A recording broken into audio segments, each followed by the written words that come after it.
안녕하세요. 김호준입니다. 3.1절입니다. 오늘 여러 3.1절 행사가 있습니다. 그중 가장 기이한 행사가 일부 대형교회가 주도하는 개헌 반대 집회입니다. 대체 왜 교회가 개헌을 반대하고 나섰느냐? 표면적으로 내세운 이유는 개헌으로 지방분권을 이뤄 고려연방제를 거쳐 한반도를 공산화하려는 현 정부의 기도를 저지하기 위해서. 황당하지 않습니까? 여기서 그치지 않습니다. 현 정부가 교회의 모든 활동을 감시하고 선교, 전도, 구제할 때 정부에 일일이 보고를 해야 하며 목사님이 어디서 무엇을 타고 어디로 이동하고 어디서 밥을 먹었는지 정부에 보고해야 한다는 가짜뉴스를 요즘 돌리고 있습니다. 현 정부 아래 교회는 이미 공산주의 빨갱이 같은 체제에 감시를 받고 있는 셈이다. 이런 이야기죠. 오늘 집회는 바로 이런 가짜뉴스를 기반으로 하는 겁니다. 이들이 성경과 과연 티끌만큼이라도 상관이 있는 것인가? 이들의 집회가 3.1절과 대체 무슨 상관이 있는 것인가? 이들 일부 대형교회 목사들과 그리고 그들과 결투하고 있는 정치 세력은 과연 누군가? 오늘 같은 날 예수와 독립을 가장 들먹여선 안 되는 이들이 바로 이들 목사와 그 결탁 정치 세력이다. 김호준 생각이었습니다. 이 댓글을 통한 공작도 아주 많지만 가짜뉴스도 굉장히 카톡으로 많이 돌아다니거든요. 최근 폭증하고 있는 가짜뉴스 중에 하나가 카톡을 통해서. 이거는 진짜 젊은 세대는 몰라요. 저처럼. 아무래도. 연구가들만, 수집 연구가들만 알 수 있는데, 거기 보면, 이런 얘기가 돌아오고 있어요. 고려연방제. 개헌과 고려연방제가 대체 무슨 상관인지, 지방분권을 반대한다. 그래서 개헌을 반대한다. 왜?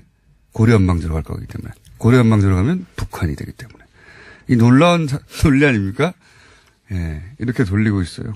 돌리고 있고, 거기 보면 또, 정부가 교회에서 세금을 걷기 위해서, 교회 사람들을 다 경찰서로 부르고 있다, 계속해서. 수시로 부를 것이고, 앞으로도. 말도 안 되는 소리거든요? 예, 말도 안 되는 소리인데, 이 끝에 보면, 이거를 오늘 하루 100명에게 돌려라. 일종의 다단계 같은 방법인 건가요? 아, 대단합니다. 이것 때문에 오늘 대형 집회를 해요. 무슨 상관이 있습니까? 3.1절하고. 3.1절과 가장 먼 사람들이에요, 이분들이. 가장 먼 사람들. 그리고 제가 보기엔 성경과도 가장 먼 사람들입니다. 자, 오늘. 근데 자유한국당만 지방선거 동시개헌을 반대하지 나머지 모든 정당이 지금 찬성하고 있거든요. 이 교회와 자유한국당의 연결, 결탁 의심해 볼 만하다. 뜬금없잖아요. 교회가 처음에 저는 개헌 반대 해가지고 도대체 왜 교회가 개헌 반대를 할까 이해가 안 간다 싶었는데 연결 논리를 그렇게 만들었습니다. 개헌, 지방분권, 고려연방제, 공산주의, 적화. 대단한 논법입니다. 첫 번째 뉴스는 뭡니까? 네, 어제 이팔성 전 우리금융지주 회장의 메모에 대해서 말씀드린 바가 있는데요. 이명박 전 대통령 쪽에 돈을 건넨 정황이 쓰여 있다고 했습니다. 이명박 전 대통령 쪽에서도 이를 보충하는 기록이 나왔는데요. 이명박 전 대통령 재산관리인으로 지목됐던 이영배 씨와 이병모 씨가 작성한 금전 출납부입니다. 여기에도 2007년 8월 달에 억대의 현금이 들어온 정황이 쓰여 있는데 이명박 전 대통령이 한나라당 경선에서 승리한 뒤입니다. 출처가 불분명한 뭉칫돈이 여러 번 들어왔다라고 하는데 검찰은 이것을 추적하는 과정에서 이팔성 전 회장의 뇌물공여 정황도 확인한 겁니다. 그렇군요.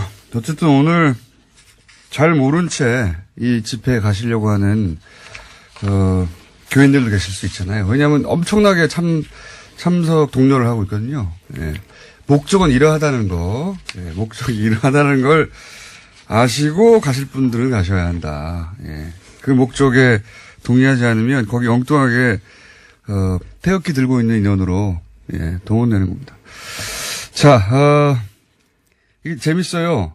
앞뒤가 맞아요. 돈을 준 쪽에 비망록하고 돈을 받은 쪽에 출납부하고 맞는다는 거 아닙니까? 네, 딱 들어맞는 거죠, 지금 상황이. 야, 근데 여기서 이제 돈을 받는 쪽은 저는 이 출납부를 기록하고 있다는 게 이해가 가요. 워낙 돈이 많이 들어왔을 테니까요, 여기서. 게다가 직접 관리하고 있던 MB 차명 회사들로부터 들어온 돈도 많지만 저는 그래서 이 기록들을 쓸 수밖에 없다고 생각해요.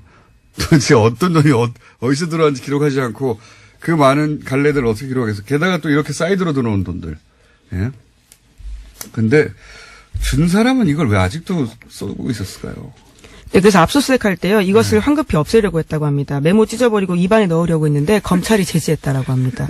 이팔성 전 회장이요. 아, 잊어버렸구나. 그랬을 수도 있을 것 같고요. 너무 네. 오래돼가지고. 압수수색 당할 거라고 상상도 못했을 것 같습니다. 그리고 이게 벌써 10여 년 전에 메모고 그때 뭐 메모인지 일기장인지 비망록이라고 하니까 메모도 있고 비망록도 있다라고 합니다. 여기서 비망록이라고 하면 그 일기란 말이죠. 사실상 그럴듯하게 비망록이지. 어른들의 일기죠. 어른들의 일기. 자기 업무나 그 상황에 대한 뭐 한탄도 쓰여 있는데요. 돈을 받아 챙긴 것은 많으면서 해준 게 없다라는 취지의 섭섭함이 쓰여 있다라고 합니다. 비망록에는요.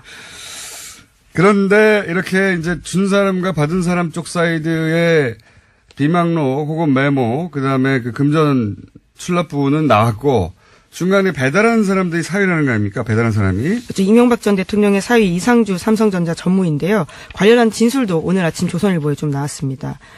그 돈의 흐름이 두 가지인데요. 8억 원과 14억 5천만 원인데 8억 원에 관련해서는 인정했다라고 합니다. 8억 원은 이명박 전 대통령 형 이상득 의원한테 갔다는 거 아닙니까? 전 의원한테. 네, 그렇게 진술했다라고 하는데요. 선거를 돕고 싶다라는 이야기를 듣고 이상득 전 의원이 이 이야기를 전달해서 준비한 가방을 받아오라고 시켰다라고 합니다.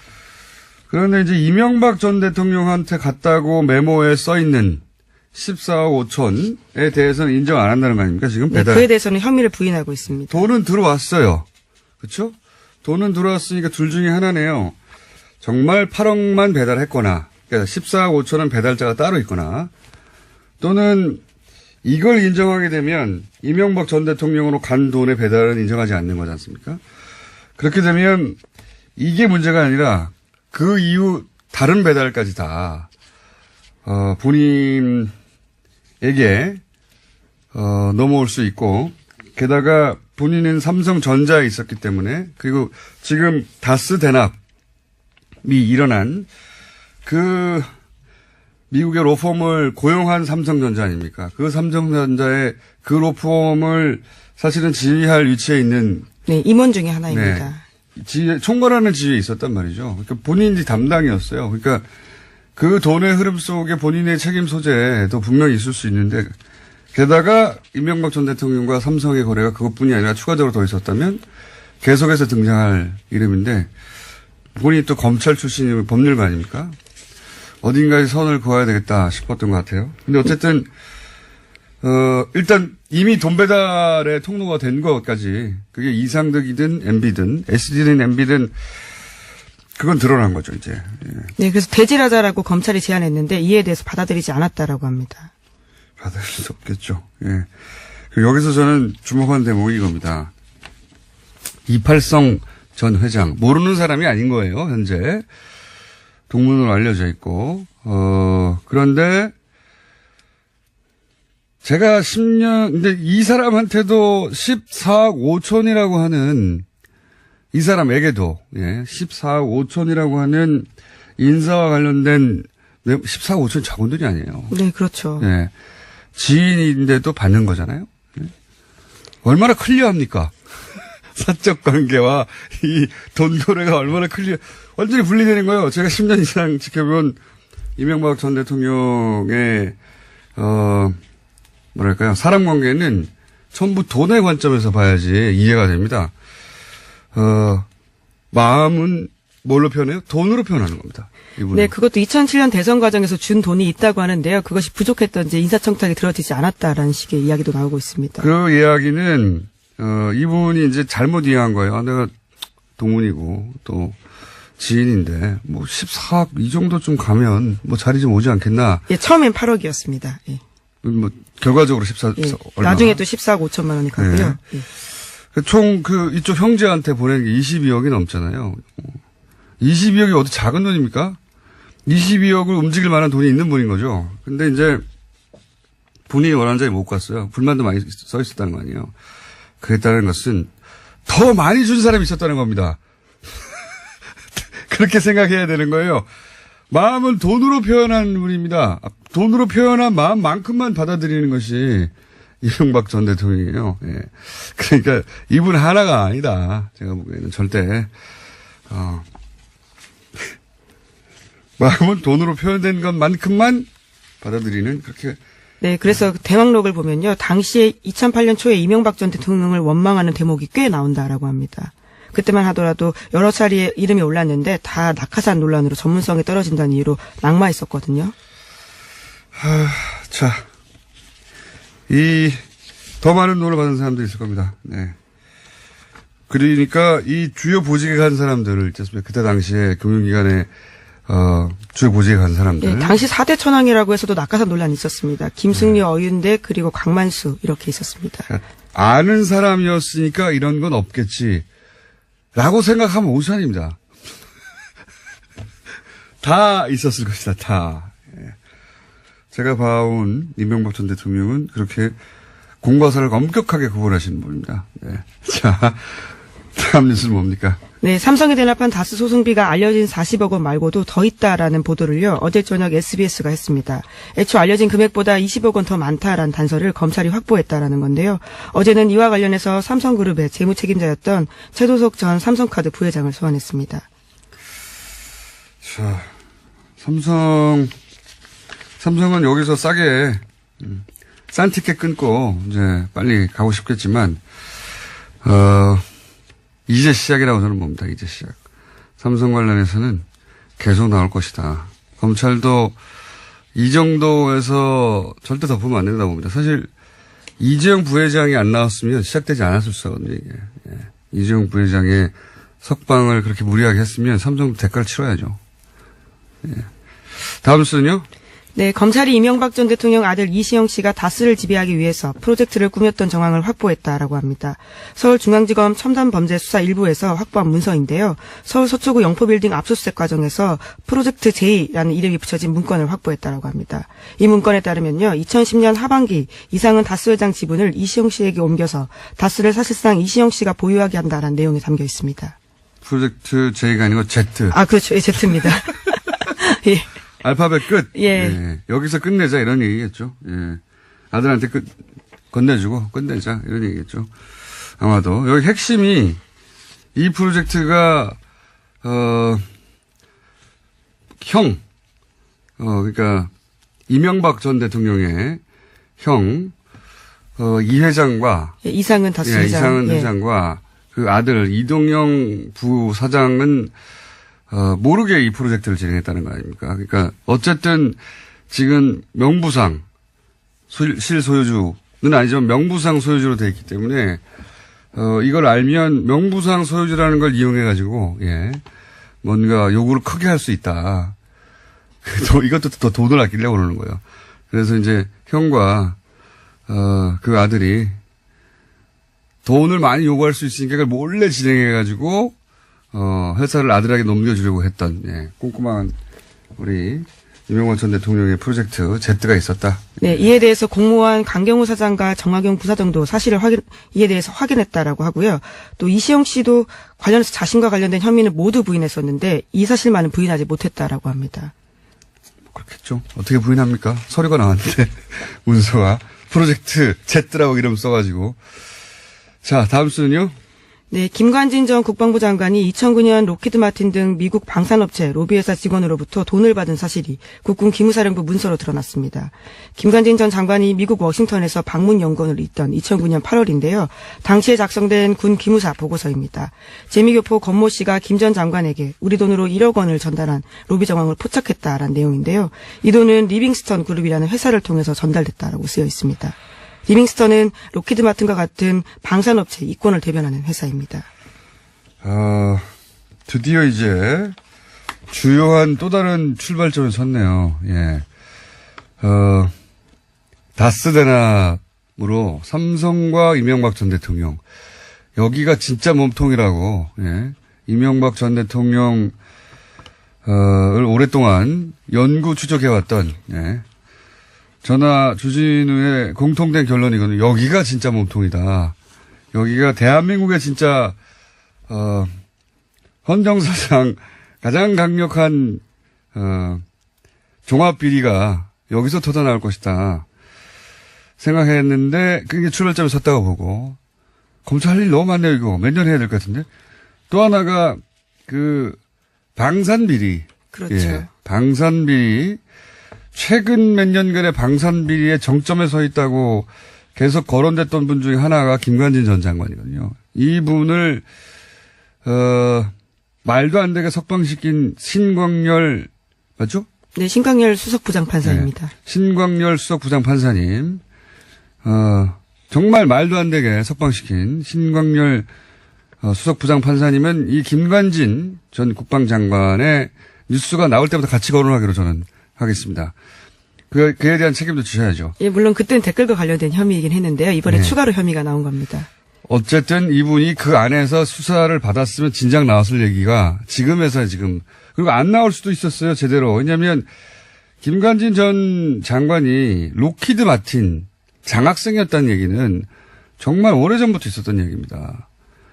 굉장히 구체적이었어요. 그러니까, 미국에 가 있었단 말이죠, 당시에. 예, 9년입니다. 8년인가 9년입니다. 예, 합참 의장을 끝내고요. 미국의 예. 방문연구원으로 갔습니다. 그때 가 있을 때 1년인가 가 있었을 거예요. 네, 그리고 나서 국방부 장관이 되거든요. 그렇죠. 예, 이명박 정부의 국방부 장관, 이 되죠. 네, 4년이나 했습니다.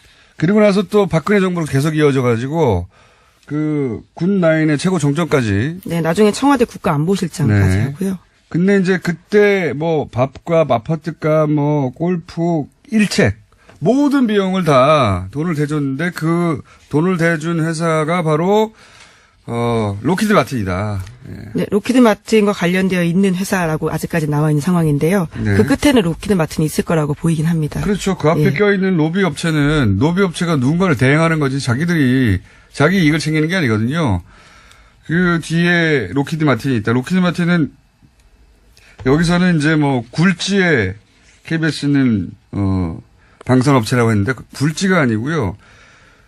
끝판왕입니다. 끝판왕. 예. 끝판왕이고 로키드 마틴은 미국 본토에 있는 50개 주 전부를 다 후원합니다. 예. 그래서 왜냐하면 이 로키드 마틴의 방식인데 회사를 예를 들어서 보통 한두 주, 서너 주, 본사가 한 주에 있다면 그렇게 하잖아요. 로키드 마틴의 방식은 모든 주에 다 지사를 둔다는 거예요. 50개 중에 47개인가 8개인가의 지사가 있어요. 다.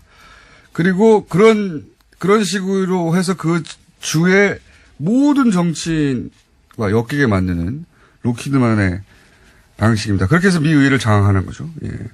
지난 10년간 무기 수입 1위. 예. 국가가 우리나라였는데 로키드 마틴이 놔뒀을 리가 없죠. 이 사람을. 그래서 1억 이야기는 끊임없이 나왔는데 이제 다시 이게 공식적으로 거론을 못했어요. 네. 기무사 사령부 문건으로 나온 거라서요. 군 기무사는 군의 국정과 같은 기능을 하고 있는 곳입니다. 그렇기 때문에 문서와 관련해서는 굉장히 공신력이 있다고 볼 수 있고요. 또 김관진 전 장관도 이에 대해서 인정했습니다. KBS 취재진과 만나서 자신이 받은 바는 있지만 갚았다라고 주장하고 그렇죠. 있습니다. 갚은 게 이 기무사 문건이 내부적으로 문제가 돼서 장관이 되는데 걸림돌이 된다고 하자 갚은 거죠. 갚은 건지 어떻게 하는 건지 모르겠습니다만 하여튼 돈을 얼마나 입금했다고 하고 이게 이제 이 기무사의 문건이 드디어 나와서 제가 이 얘기를 할 수 있게 된 겁니다. 이건 오래된 얘기예요. 예, 오래된 얘기고 그래서 로키드 마틴과 최순실과 사드 배치 직전에 만나고 하는 얘기가 그래서 연결돼서 나온 거거든요. 예. 연결고리가 있다. 이거 굉장히 굵직한 덩어리가 또 이제 시작되는 기점에 서 있다. 예, 그렇게 봅니다.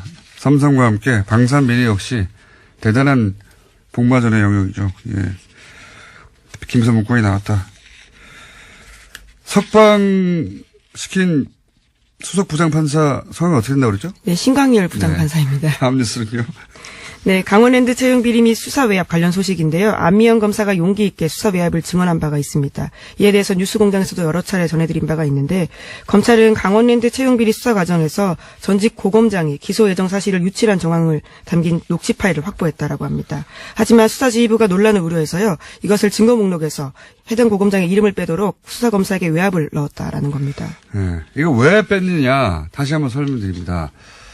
거기에 현 법사위원장인 권성동 자유한국당 의원과 그리고 이 채용 비리의 현장의 몸통이죠. 청탁자가 아니라 채용을 시켜준 최흥집 전 강원랜드 사장 변호인과 100차례 이상 통화했다는 겁니다. 100차례 이상. 예. 그러면 권성동 의원의 이름이 나올 수밖에 없잖아요. 그것도 그 통화가 대포폰으로 그 통화 내용 중에 보면 또 권성동 의원의 이름이 계속 나옵니다. 거기 보면은, 이 사건이 이제 계속 진행이 되니까, 예, 이에 대해서 물어봤냐라는 식의 그렇죠. 확인을 서로 하고 있습니다. 그다음에 뭐 춘천지검 통해서 세게 챙겨야 한다. 뭐 권성동 의원에게도 세게 챙겨달라고 했다. 뭐 이런 거. 이런 이름이 계속 나와요. 어떻게, 권성동 의원에게 묻지 않을 수가 있습니까? 관련이 있냐 없냐고. 게다가 그 청탁, 최홍집 전 강원랜드 사장 시절에 청탁자 명단에 그 인사 담당자가 작성한 문건에 권성동 이름이 써 있고 그 사람들이 누구의 청탁으로 들어왔는지 헷갈리니까 써놨다는 거 아니에요. 네, 굉장히 긴 내용의 엑셀 파일이 있습니다. 예. 거기에 또 이름이 등장합니다. 네, 권성동 의원뿐만이 아니라 많은 사람들이 있는데요. 거기에 빠지지 않고 등장하는 거죠. 그렇죠. 근데 이 파일을 빼라고 했다는 거죠, 지금. 증거 목록에서 빼라고 했다는 거죠. 증거 목록에서 빼면 재판장에서 다뤄질 수가 없죠. 예. 다뤄질 수가 없으니까. 게다가 그걸 이제 안미연 검사가 폭로한 것이다. 예. 굉장히 중요한 일을 했죠. 예. 자, 마지막으로 저희가 3일짜리에서 좀 여유있게 움직였는데, 마지막으로, 동계올림픽 이후 패럴림픽도 사실은 북미 접촉의 기회로 삼을 수 있다. 이런 얘기가 나오고 있죠. 네, 왜냐하면 트럼프 대통령이요 중량급 인사를 고위급 대표로 파견합니다. 커스텐 닐슨 국토안보부 장관인데요. 국토안보부 장관입니다. 대북 정책을 결정하는 국가안보회의의 필수 참석자이기 때문에 굉장히 주목되고 있습니다. 며칠 전부터 발음 한번 세더니 혹시 그 발음 생긴 매력 있다는 얘기 들었어요? 아니 죄송합니다. 계속 일부러 세는 거 아니에요? 아니, 국토안보부 장관. 예. 그러니까 미국하고 북한하고 어디서 만나든 사실은 눈에 띄게 되어 있고, 예. 그리고 한국 없이 만났을 때 직접, 조율하기 힘든 지점들이 많잖아요. 근데 한국이 그 한가운데서 이런 올림픽과 패럴림픽을 계기로 자연스럽게, 만날 자리를 만들어서 계속해서 활용하고 있는 거죠. 굉장히 잘하고 있다고 봅니다. 굉장히. 네, 스포츠와 관계없는 인물을요 고위급 인사로 또 보낸 겁니다. 패럴림픽 때 이런 사람들이 왜 옵니까? 예, 올 이유가 없어요. 네, 물론 북한은 현재까지는 선수들과 체육계 인사만 보낸다라고 하고 있는데요. 고위급 대표를 막판에 파견할 가능성을 전면 배제할 수 없는 상황입니다. 폐막식 때도 폐막식에 참석하는 통일관계, 남북관계 인원만 보낸다고 했는데 실제로는 그 속에 대미관계, 북한의 북미관계죠. 예, 북미관계 전문가가 왔지 않습니까? 그 안에 담겨서 그리고 공식 일정에 한 번도 안 나타나고 어디서 뭘 했는지 모르는 사람이 있었지 않습니까? 마찬가지로 그렇게 처리하지 않겠는가. 꽤 많은 우리가 모르는 상태에서 일들이 진행이 되고 있다는 낌새를 강하게. 예. 오늘 여기까지 하겠습니다. 시사인의 김은지였습니다. 감사합니다. 사랑이 넘쳐나는 시간입니다. 싸우다가 꼭 정들기 바라고 두 분. 더불어민주당 송영길 의원 나오셨습니다. 네, 안녕하세요. 네, 자유한국당 나경원 의원 나오셨습니다. 네, 안녕하세요. 네.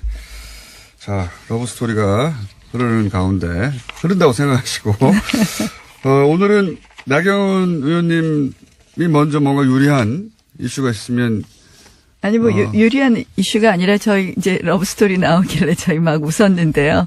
어제도 이제 2월 임시국회 마지막 날인데 결국은 늦게까지 저희 12시 넘어서까지 있다가 이제 뭐 끝나게 됐는데요. 불발됐죠. 네, 어제 이제 선거법 문제가 마지막의 문제인데 제가 헌정특위 소속입니다. 근데 이게 저희가 그 원칙에 따르면 지금 인구 증감에 따른 원칙에 따르잖아요. 그러면 내석 늘려줘야 됩니다. 이게 통합되고 신설되고 해서. 그러니까 광역의원 수를 시도의원 수가 전체 대한민국의 내석 늘어나야 되는 거고. 인구비로 따지면. 예, 인구와 그다음에 국회의원 수 늘어난 것을 해서 기본 정수를 계산하는 방법이 있습니다. 거기에 기존의 시도별 의원 수가 그거보다 적다, 그러니까 더 많다 하면 기존의 시도 의원 수는 인정해 주는 기본 정수보다 기존 의원 수가 많을 경우를 고려해도 최대 17석을 늘려주면 되는데요.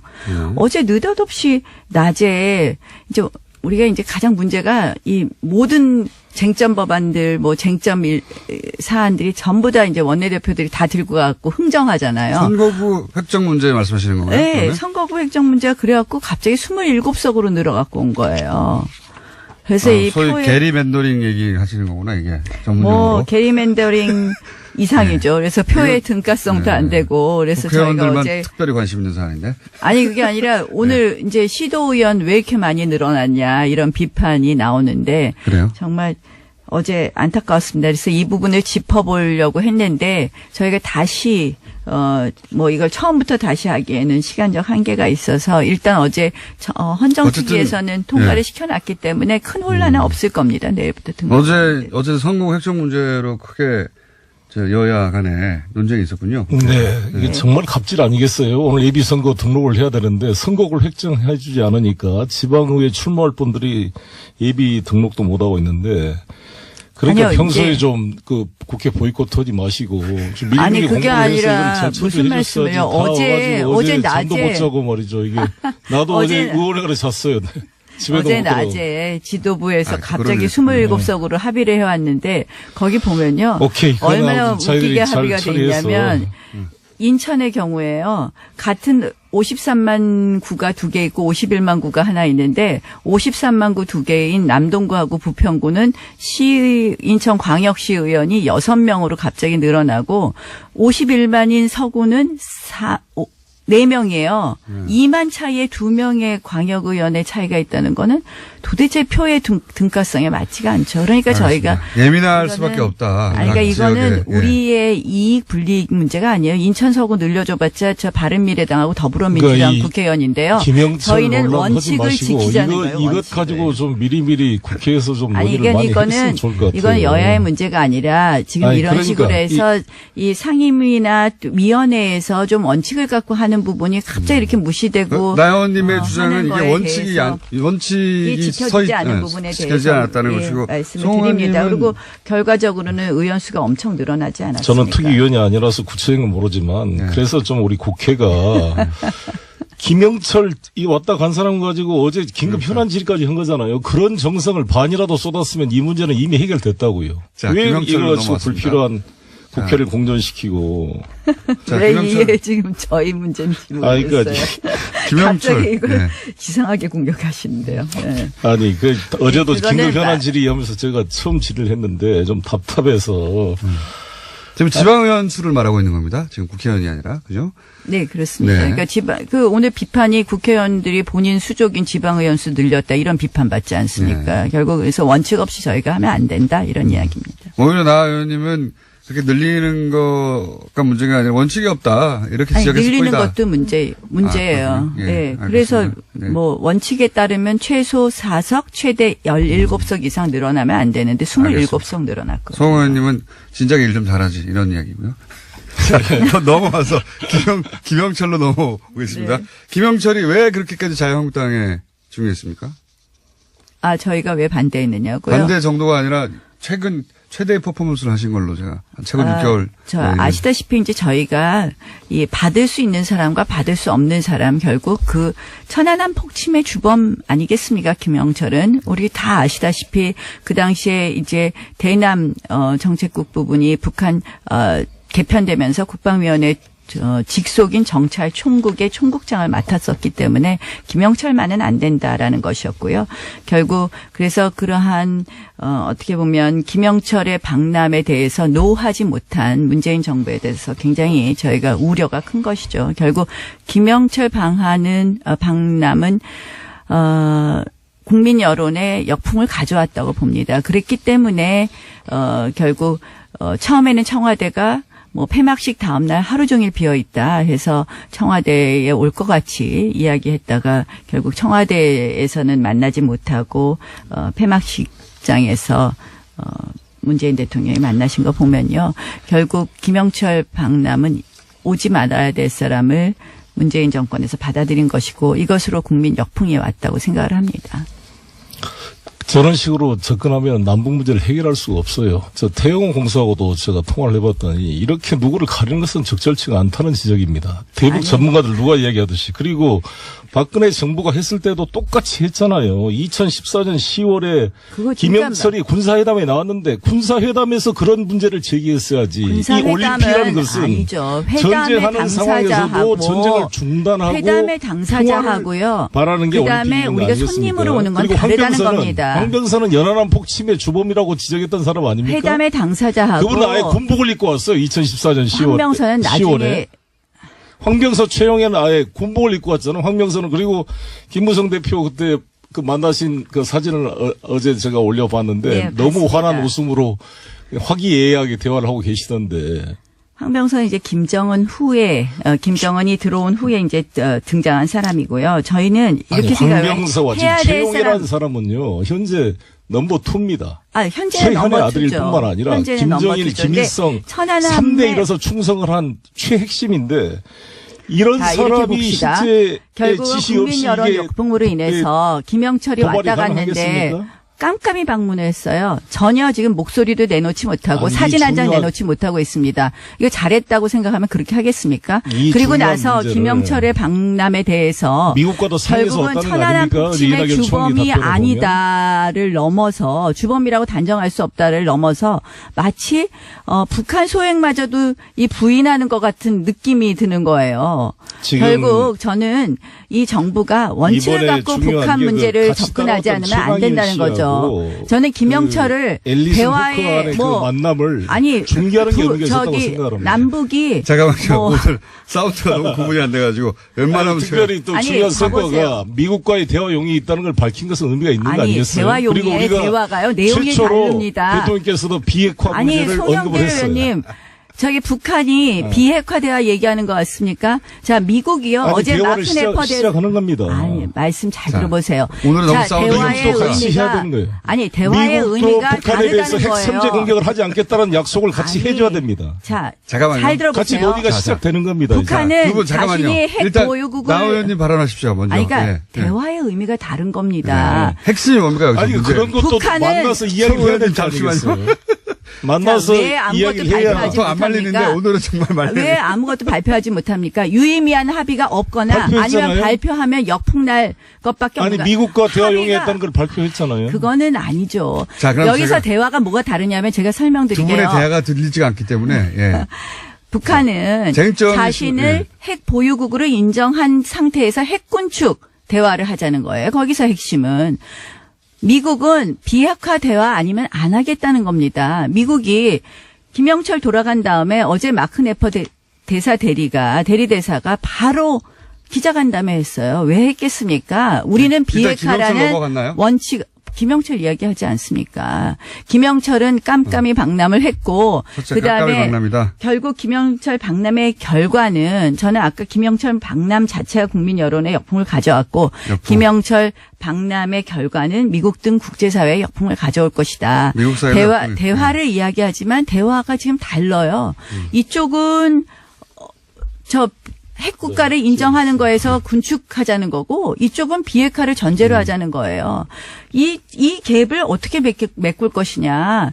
지금 문재인 제 정부가 답변을 기회 주세요. 자, 지금 전혀 다른 대화를 얘기하고 알겠습니다. 있어요. 자, 이제 짧게 요약하면 첫째 깜깜이 방남했다. 둘째 역풍이 국내외적으로 불게 되어 있다. 이런 인사의 방남은 셋째 이쪽은 비핵화, 이쪽은 군축을 얘기하고 있다. 서로 완전히 다른 얘기하고 있다. 여기까지입니다. 네. 네. 아무튼 전 국민들이 그날 영미를 외치면서 금메달을 정말 바라고 있을 때 왜 영철을 외치고 있었는지 저는 이해가 안 되는데 일단 우리 나경원 의원이 말씀한 대로 북한의 의도는 핵을 가능한 인정받고 핵 동결하면서 평화협상으로 가고 싶은 생각이 있겠죠. 그걸 부정한 게 아닙니다. 미국 역시 비핵화가 아니면 대화하지 않겠다 그랬습니다. 서로 간의 입장 차이가 크기 때문에 이것을 중개해서 대화를 해서 문제를 풀어보려는 거 아닙니까? 그래서 문재인 대통령의 이런 정말 온 힘을 다한 노력으로 미국도 약간 양보를 했어요. 프릴리머러리 토크를 하겠다. 즉 예비적 대화, 탐색적 대화를 하겠다는 것까지 끌어낸 겁니다. 이것은 성과고요. 북도 지난번에는 비핵화를 이야기만 하면 회담장을 박차고 나가겠다 그랬어요. 근데 이번에 우리가 조심스럽게 접근해서 핵심적인 문제를 풀자 그러다가 비핵화 문제까지 이번에 제기를 한 겁니다. 자, 진지하게 경청한 겁니다. 그리고 미국과 대화 용의가 있다는 말까지 나온 거잖아요. 이것을 긍정적으로 보고 발전시켜갈 생각을 해야지. 아니 서로 생각이 다르니까 대화를 하는 거지. 똑같은 입장이면 무슨 대화의 필요가 있습니까? 대화의 목표가 다르기 때문에 안 된다는 목표를 것이고요. 중재하고 만들어내지 않으면 전쟁으로 가자는 것입니까? 이 한반도에 지금 서로 간에 부딪히는 치킨 게임을 하고 있는데. 대화를 하지 말자는 거 아니에요. 미국과 남북 간의 대화를 하긴 해야 되겠죠. 그런데 그렇죠. 지금 원칙이 전혀 다른데 문재인 정부가 운전대에 앉았다고 하면서 억지로 이 둘이 대화할 수 있는 조건을 잘못 만들면 뭘 잘못 만들어요? 저는 지금 잘 만들어가고 있잖아요. 가장 큰 문제가 뭐냐. 결국 미국한테만 안심시킬 수 있는 비핵화 대화가 아니죠. 결국 핵 동결 수준에서 대화를 마무리했을 때 그 핵은 그렇게 하지도 한국에서는 왜 그렇게 전제하고 말씀하세요? 지금 그렇게 의도가 불거진다니까요. 아니 논의를 해가고 있잖아요. 철수에 배부른 게 아니잖아요. 이걸 단계적으로 그러니까 비핵화는 말도 못 꺼내게 하고 비핵화 문제는 남쪽과 대화할 주제도 아니다고 통미동남의 입장이었습니다. 북이 그동안. 그런데 지금 문재인 대통령과 상의하고 같이 비핵화를 이야기하고 오죽 북한이 급하면 상의하겠습니까? 아니, 그러니까 오죽 대북 제재로 인해서 북한이 괴로우면 그렇게 하겠습니까? 아니, 그러니까 근데 이러한 단추를 아니죠. 이러한 단추를 잘못 끼워갖고 결국은 이번에 평창올림픽 어떻게 됐습니까? 처음에 대북 제재에 대해서 구멍 내다가 마지막에 김영철 박람 마식령 스키장에 간 게 대북 제재 위반 아닙니까? 이게 무슨 위반입니까? 항공기 띄우고 마식령 스키장에 가서 돈 준 게 대북 제재 위반 아닙니까? 다 상의돼서 왜 아니죠. 상의되다니요. 대북 제재 위반인데 이거 한번 익스큐즈 해달라고 한 거 아닙니까? 북의 행동에 대해서 규제를 해야지. 일반 스포츠 외교 평창 올림픽이라는 것은 스포츠가 오는 것에 대해서는 저도 환영합니다. 아닙니까? 평창 패럴림픽에도 선수단 오는 거 환영합니다. 스포츠를 갖다가 정치회장으로 악용한 부분에 대해서 말하는 겁니다. 무슨 정치를 악용해요? 북한 선수단이 더 많이 오는 거 환영합니다. 스포츠를 통해서 풀어가는 것이죠. 그거는 말이 안 되죠. 마식령 스키장에 가서 쓸데없이 무슨 남북한 대표 선수 훈련도 아니고 가서 보내갖고 하늘 열고 만경봉호 원래 올 수 없는 달이 없는 데 오게 하고 우리 선수들이 말이 됩니까? 그래서 민간 항공기를 타고 거 감동스럽지 않습니까? 그것을 저는 너무 감격스러워서. 송 의원님. 남북의 미사일이 날아간 상황을 항공기가 날아가면 얼마나 좋은 현상입니까? 감동과 감격으로 풀 문제가 아닙니다. 그런 낭만적 민족주의로는요. 북한 핵 문제 절대 해결하지 못합니다. 낭만적 민족주의. 우리 민족끼리 과연 해결할 수 있을까요? 미국은요, 냉정하게 생각하면 미국은 ICBM 문제만 해결이 되면요, 본인들 어떻게 보면 북핵 문제에 관심 없을 수 있습니다. 그럼 어떻게 되느냐? 핵의 인질은 남한만 되는 겁니다. 대한민국만. 어떻게 낭만적 민족주의를 그렇게 말씀하십니까? 자, 낭만적 민족주의까지 하시고, 한번 답변하시고 다음 주로 넘어가 주시죠. 남과여 노래도까지 들으잖아. 그래서 저희가 러브스토리를 튼 겁니다. 기본적으로는 서로 간에요. 나경원 의원님. 사이 좋을 리가 없기 때문에. 오늘이 3.1절 99주년인데 민족에 대한 애정이 있어야 돼요. 우리 헌법이 정의, 인도, 동포이로서 민족의 단결을 공고히 할 것을 명하고 있습니다. 자, 민족의 단결을 공고히 해야죠. 그런데 그러면 자유민주주의 체제가 아닌 단결도 좋습니까? 민족애가 있으면 북한 인권 이야기하십시오. 북한 인권 왜 이야기 안 합니까? 인권은 대한민국에서 인권파리는 맨날 민주당이 인권은 본인들 본인들 이 무슨 아젠다인 것처럼 얘기하면서 북한 인권은 왜 얘기 안 합니까? 북한 인권법 통과된 지 1년 반이 넘었는데 제가 외통위 시절에 위원장 시절에 통과했어요. 민주당이요 추천을 안 해요. 추천을 말할 기회를 좀 주세요. 계속 떠들면서 말할 기회가 아니라 제가 지금 민족의 얘기에서 너무 화가 그렇게 나서 말하시는 분이 말입니다. 북한 어린이들이 굶어 죽어가고 있는 것에 대해서 왜 이렇게 인도적 지원도 반대하고 있습니까? 인도적 지원 반대하지 않습니다. 반대하고 인도적 있어요. 지원 지금 실제로 무슨 상황이 말씀을요? 모든 걸 반대하고 있는 거 아니겠습니까? 아니 그렇게 얘기하지 그렇게 마십시오. 북한 인권이 그렇게 얘기하지 마십시오. 중요하다면은 그렇게 지금- 오도하지 마십시오. 지금 인도적 거의 다 지원 굶고 아니 아이들에게 우유도 주지 못하게 하고 아니 인도적 언제 지원도 반대했습니까? 반대하는- 인도적 지원 반대하지 않았습니다. 자. 장 의원님하고 좀 다르신 것 같은데 자, 아니 송 의원님 인도적 지원 저희 해줘야 지금 됩니다. 3만 탈북자들이 그런데 방치되고 있어요. 그렇게 인권을 북한 인권을 말하던 새누리당 북한 정권에서 인권 문제. 우리 탈북자들이 지금 어떻게 살고 있는지 아십니까? 3만 그러니까 3만 명의 탈북자 인권 탈북자들이 문제 제대로 챙기자고요. 우리가 여야가 같이 해서. 자, 요거 제가 언제 반대했습니까? 두 분이 근데 진짜로 화가 나셨기 때문에 앞으로 저희가 중간중간에 러브스토리 3초 버전을 틀어드려야 되겠습니다. 올라갈 때는. 한 가지, 이제 지방선거로 넘어가니까요. 남북 문제는 충분히 말씀하신 것 같습니다.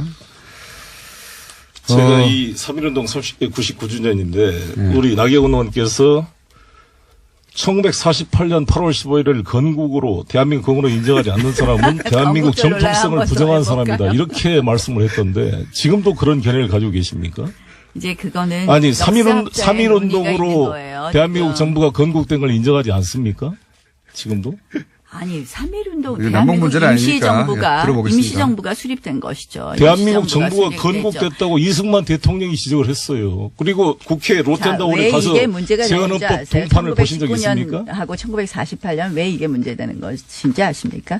결국 이 1919년부터 했을 때 북한의 정통성 문제, 대한민국의 정통성 문제하고 연결이 되는 겁니다. 그래서 여기에서는 역사학자들의 아주 무슨 소리예요? 우리 3.1운동은 우리 분명한 민족주의 계열이 주도해서 만든 운동이고 3.1운동을 통해서 대한민국 정부가 건립됐다. 그래야 대한민국 정통성이 유지되고 북에 대해서 우월성을 갖는 거 아니겠습니까? 아니죠. 아니 그리고 로텐다운 이렇게 나와 지금- 있어요. 로텐다운에 대한 네. 대한민국 재헌헌법 전문에 유구한 역사와 전통에 빛나는 우리 대한국민은 3.1운동으로 대한민국을 건립하여 라고 돼 있어요. 이거 주어도 있고 동사도 있고 정확히 있습니다. 건국절 논의는 또 해석에 다른 논란의 여지가 문제니까 없어요. 아니 지금 왜 건국절 논의를 가져오신지 3.1절이라서. 모르겠지만 저는 이제 건국절 아니, 논의 우리 건국절 3.1운동의 아니 99 건국절 논란은 주년이니까. 다른 문제예요. 3.1절 문제에 있어서의 문제하고 다른 문제예요. 지금 임시정부를 건국절 기념일로 하느냐 아니면 이제 48년을 하느냐의 문제는 결국 우리가 남한만의 총선으로 생긴 대한민국의 유일 합법 정부가 1948년에 태어난 정부이다라는 것을 강조하는 의미에서의 건국절 논란입니다. 그래서 이것을 그거는 마치 개변이고요. 임시정부는 이미 3.1운동으로 부인하는 건립돼서 것이라는 이 게 법통이 아니라는 겁니다. 이게 되면은 논란의 소지가 아니죠. 없죠. 왜 그러냐면은 3.1운동으로 이미 대한민국이 건립돼 버렸으면 북은 그야말로 국가를 부정하는 반국가 단체가 되는 거잖아요.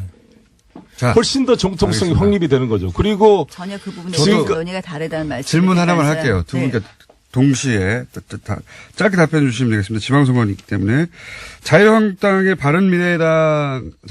바른미래당의 선거연대는 이번에 있을 수 있는가? 그리고 민주당과 민주평화당의 선거연대는 있을 수 있는가? 1분 남았거든요. 짧게. 뭐 결국 바른미래당이 어떤 생각을 하느냐도 굉장히 중요한 것 같아요. 결국 이번 지방선거가 정권 심판이다. 한다면 반문연대를 생각할 수는 있는데 지금 현재 자유한국당 입장에서는 홍준표 대표께서 선거연대는 절대 없다고 하고 있습니다. 그런데 이제 우리가 저는 선거가 가까울수록 여러 가지 가능성은 열어봐야 되는 것 아닌가 하는 생각을 합니다. 연대도 생각해 봐야 된다. 네.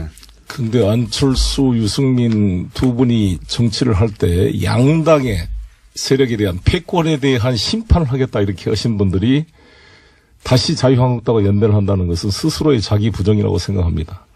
그래서 그게 과연 국민적인 공감을 받을 수 있을지 의문입니다. 민주당은 민주평화당과의 연대는 어떻습니까? 우리야 일관되게 동등의 가치를 가지고 연대할 수 있다는 입장을 가지고 있죠. 그러나 현재 우리 당의 입장은 우리 힘으로 국민과의 관계 속에서 투명하게 나아갈 것이라고 생각합니다. 알겠습니다. 오늘 두 분이 진짜 화가 나셔가지고. 송영길 의원, 아니, 나경원 의원이었습니다. 나는 김영철에 대한 논란이 너무 한심해서. 정치 구단주, 예. 박지원 의원 나오셨습니다. 민주평화당이죠.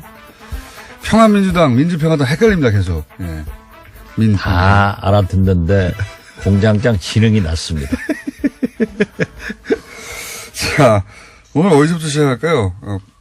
항상 나오시기 직전에 페이스북에다가 제가 페이스북을 안 해가지고 잘 모르는데 저희 작가들이 알려줘요. 오늘도 나가는데 공동교섭단체 구성 이야기, 한국당 바미당 어쩌고 저쩌고 김영철 이야기 예상됩니다. 그리고 또 틀림없이 안철수 대표 얘기할 텐데. 그건 공장장의 단골 메뉴이기 때문에 저는 절대 답변 안 합니다. 이제 안철수 얘기하기는 틀렸어요. 지났어요. 틀렸어요. 하실 것이면서. 어쨌든, 어제가 바로 저희 노회찬 대표가 나오신 날이어가지고, 이렇게 얘기하시더라고요. 정중하게 검토해보겠다. 거기는 이제 의사결정 구조가 의원들만 결정하면 되는 게 아니니까 쉽지가 않은 거죠. 그쪽도. 그렇죠. 예. 예. 쉽지가 않은 건데, 민주평화당에서 먼저 나온 얘기지 않습니까? 일부 의원들을 통해서. 그죠? 어떤 이야기가 오갔어요? 저는 구체적으로 잘 몰랐고, 네. 정동영 의원이 저한테 찾아와서 그러한 얘기를 했습니다. 그래서 저는 좀 심각하게 생각해보자. 그때 우리가 창당 바로 했는데, 우리가 왜 창당을 했느냐. 정체성과 가치관 때문에 했는데, 만약 정의당과 우리가 정치성이 맞는가? 우리는 고집함이 있는 부분도 있겠죠. 예. 우리는 중도 개혁이고, 거기는 진보다. 그리고 우리의 가치관은 목표는 대중정당이기 때문에 집권에 있고, 정의당은 굉장히 가치관, 이념을 중시하는 정당인데. 거기도 집권에 있습니다. 목표는 좀 집권 얘기는 하지만은 우리 민주평화당이나 정의당이나 집권하려면 요원하죠. 예.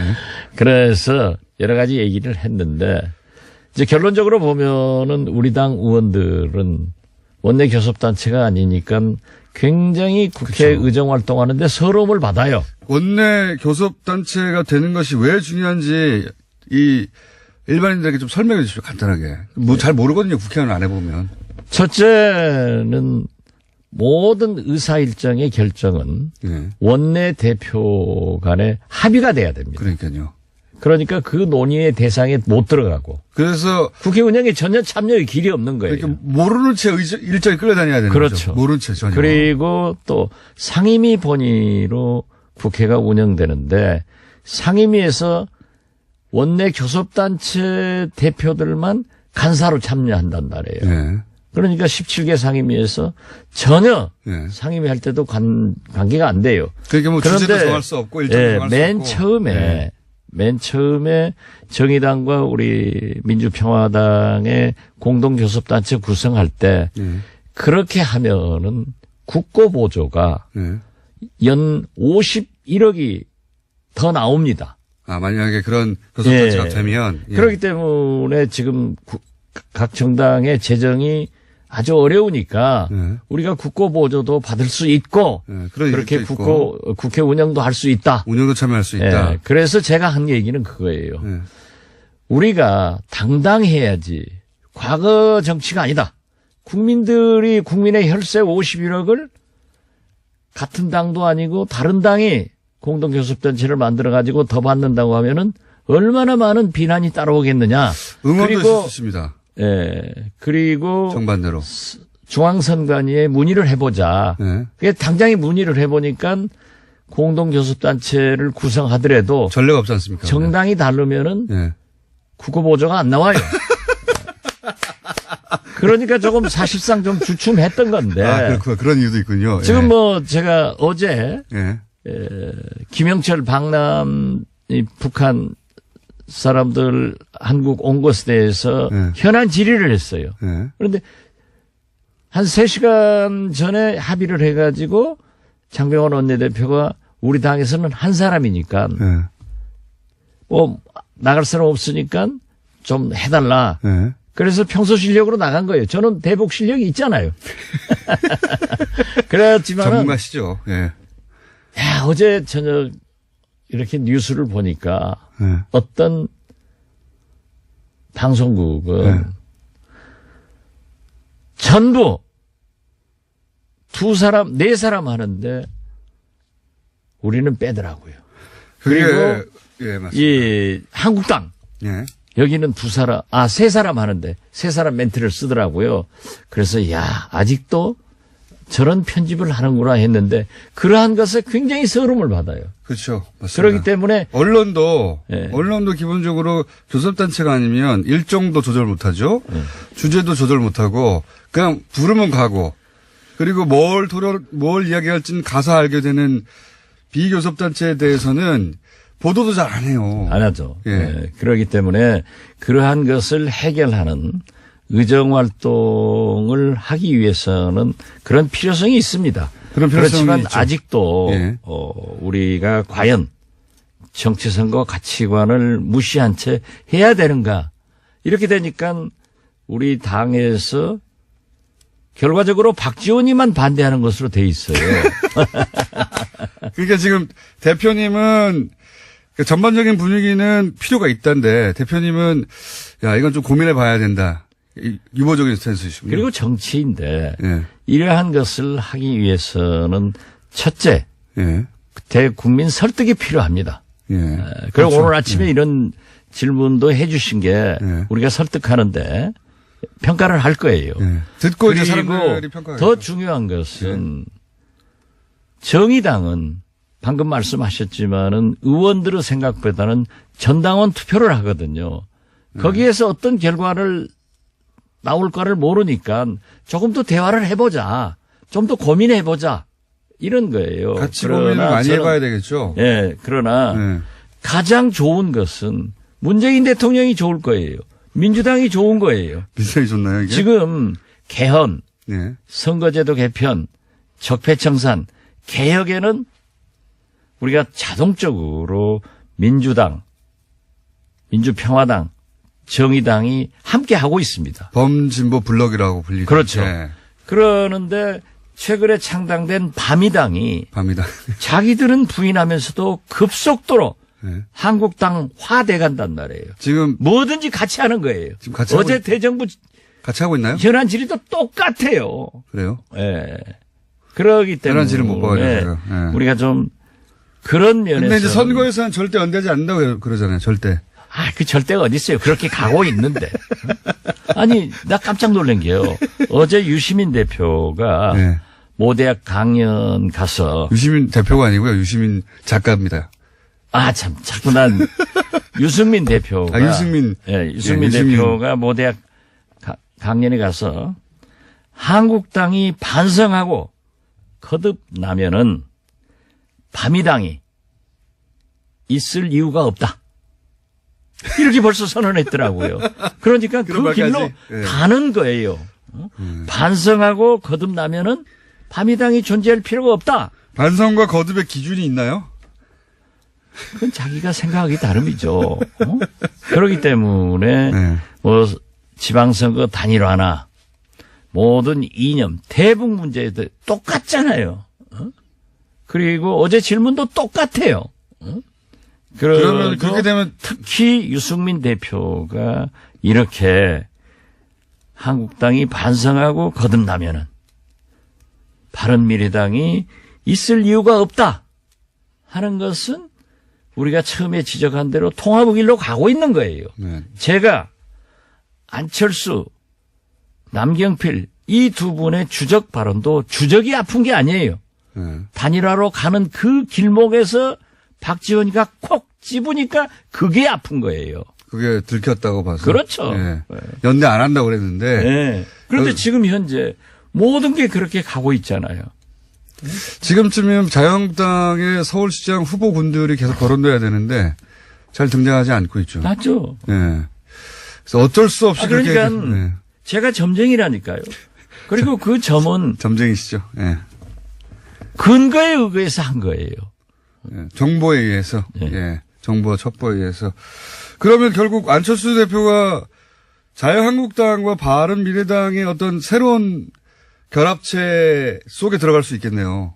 그래서 그건 내가 아직 그러면 또 그렇게 했다가 안철수 대표는 고소를 좋아하잖아요.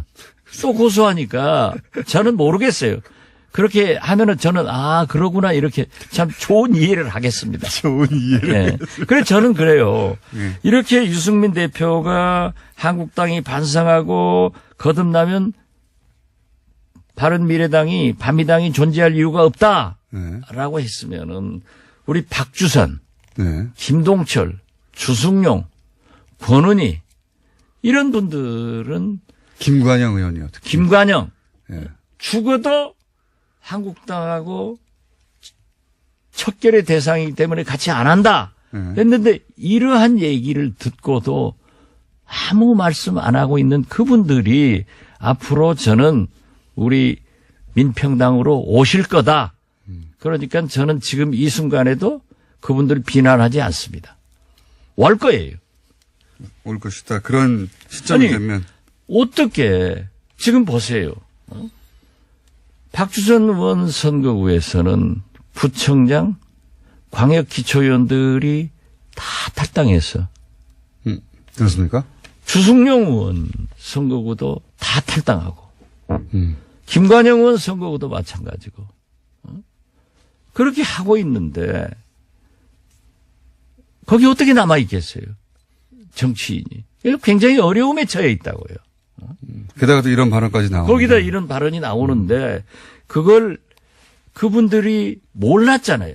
속았잖아요. 그렇기 때문에 이건 잘못이다 하고 지적을 하고 빨리 움직여주면은 자동적으로 우리도 원내교섭단체가 되고 또 그런다고 해서 뭐 정의당하고 함께 안 한다 이게 아니에요. 우리도 좀 심사숙고해서 생각을 해야지. 그래서 제가 얘기를 했어요. 지금 이게 공동 예. 교섭단체가 되면 교섭단체가 된다는 게 합당한다는 건 아니니까. 아니죠. 예. 아니지만 개별 사안에 따라서. 아니지만은 과거 예. 이해창 선진당과 예. 문국현 창조한국당이 그런 기형적인 원내 교섭단체를 구성해가지고 결국 두 곳 다 실패를 했단 말이에요. 지금 현재는 아마 우리가 의석이 그래도 많으니까 장병환 원내대표가 하다가 예. 이제 또 6개월 1년 후에는 정의당 원내대표가 하면은 완전히 다릅거든요. 공통점도 있다니까요.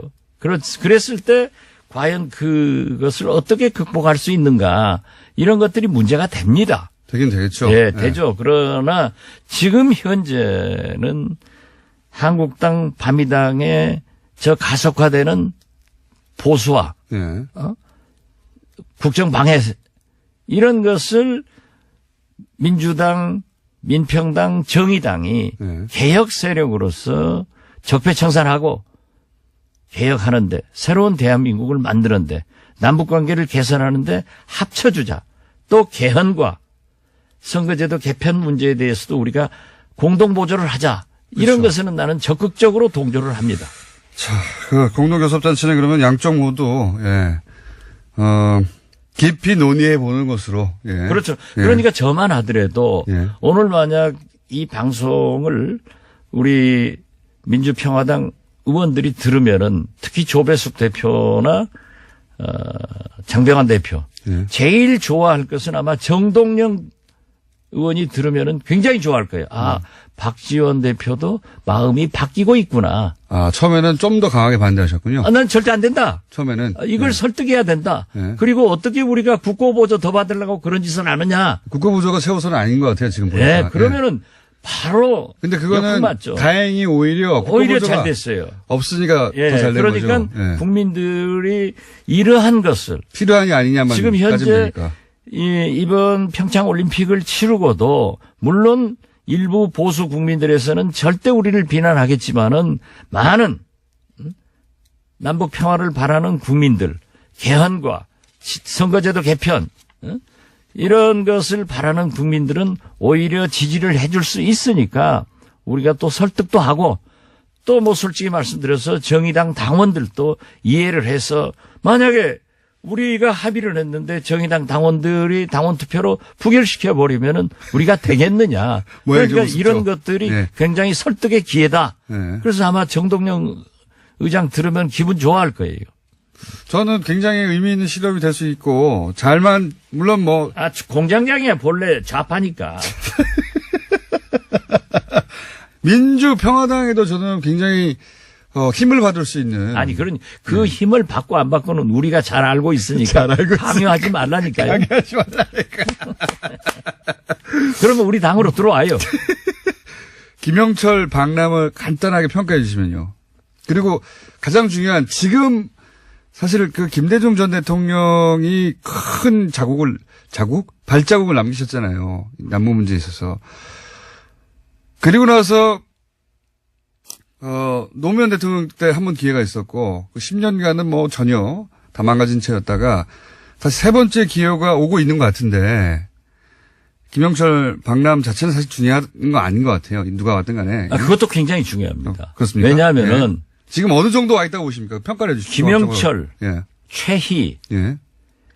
이런 분들은 미국 정부의 제재 대상도 되지만은 더 큰 유엔 안보리 제재 대상 인물이에요. 그렇죠.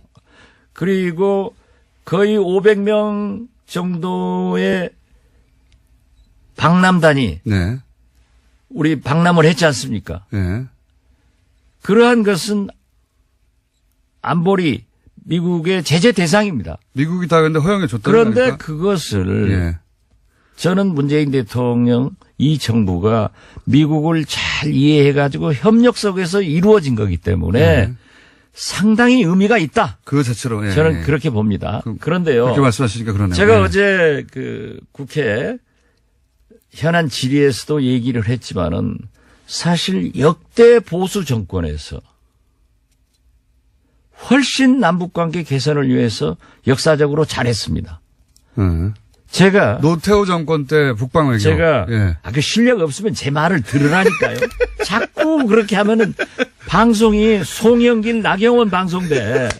이게 들리는 게 아니라 소음만 나 소음.